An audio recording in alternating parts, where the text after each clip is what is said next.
Good afternoon, Quest employees. Michelle Barnes here from Andrews, O'Neill & Lowe. And as most of you know, we work with the Quest Group to help administer employee benefits. In this month's webinar, we will be discussing Breast Cancer Awareness Month. So let's get started.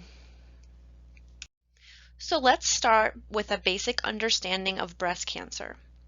Cancer is a broad term for a class of diseases characterized by abnormal cells that grow and invade healthy cells in the body.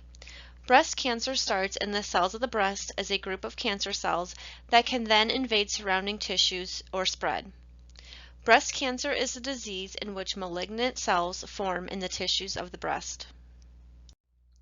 1 in 8 women in the United States will be diagnosed with breast cancer in her lifetime. Breast cancer is the most commonly diagnosed cancer in women. Breast cancer is the second leading cause of cancer death amongst women. Each year, it is estimated that over 252,710 women in the United States will be diagnosed with breast cancer, and more than 40,500 will die from it. Although breast cancer in men is rare, an estimated 2,470 men will be diagnosed with breast cancer, and approximately 460 will die each year.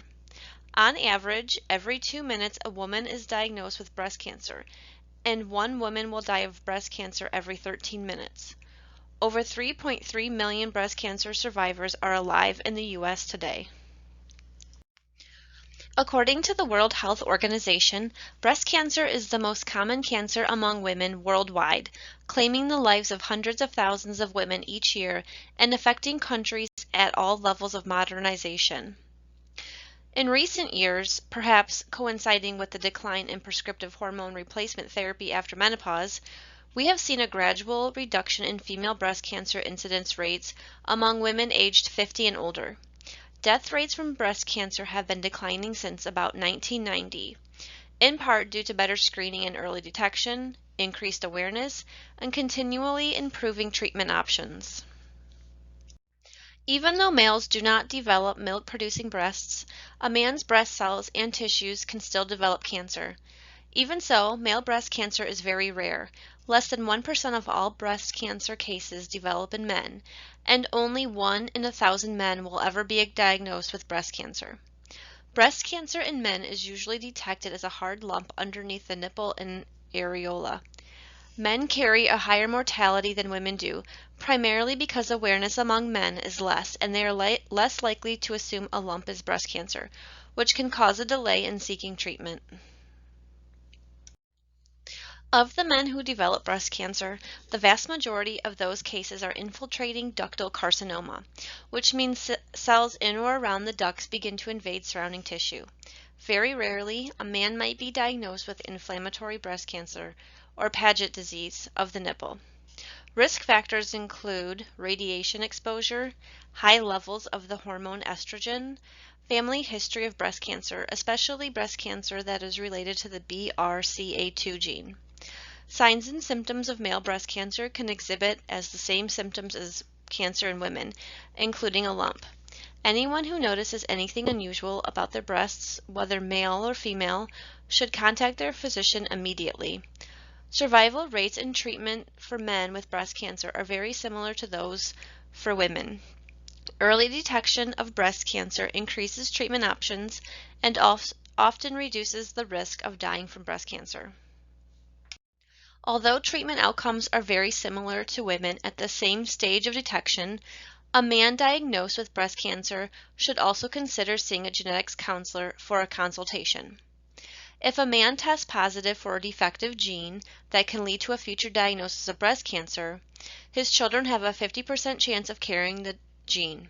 In addition, a male child of a man with breast cancer who inherits the defective gene has only a 6% chance of developing breast cancer and just over a 1% chance with BRCA1. A female child of a man with breast cancer who inherits the defective gene has a risk factor between 40 and 80% chance of developing breast cancer. Men with genetic predisposition to breast cancer are also at higher risk of getting prostate cancer at a younger age than usual. Women with certain risk factors are more likely than others to develop breast cancer. A risk factor is something that may increase the chance of getting a disease.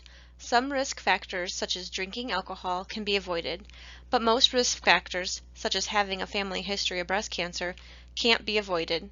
Having a risk factor does not mean that a woman will get breast cancer. Many women who have risk factors never develop the disease. Genetic factors do play a part in the diagnosis of breast cancer. Breast cancer occurs nearly 100 times more often in women than in men. 2 of 3 women with invasive cancer are diagnosed after 55. Breast cancer is diagnosed more often in Caucasian women than women of other races.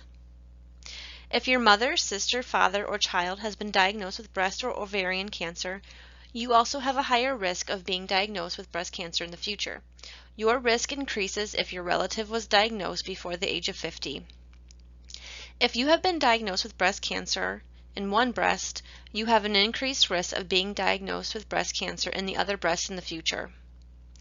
Early menstruation before the age of 12, late menopause, having your first child at an older age, or never giving birth can also increase your risk for breast cancer. Mutations in certain genes, such as BRCA1 and BRCA2, can increase your risk for breast cancer. This is determined through a genetic test, which you may consider taking if you have a family history of breast cancer. Having dense breast tissue can increase your risk of breast cancer and make lumps harder to detect. Several states have passed laws requiring physicians to disclose to women if their mammogram indicates that they have dense breasts, so they are aware of this risk. Women 40 and older should have mammograms every 1 or 2 years. Women who are younger than 40 and have risk factors for breast cancer should ask their healthcare professional whether mammograms are advisable and how often to have them. Even women who have no symptoms and no known risk factors for breast cancer should have regular scheduled mammograms to help detect potential breast cancer at the earliest possible time. Again, my name is Michelle Barnes from Andrews, O'Neill & Lowe, and I thank you for watching this month's webinar.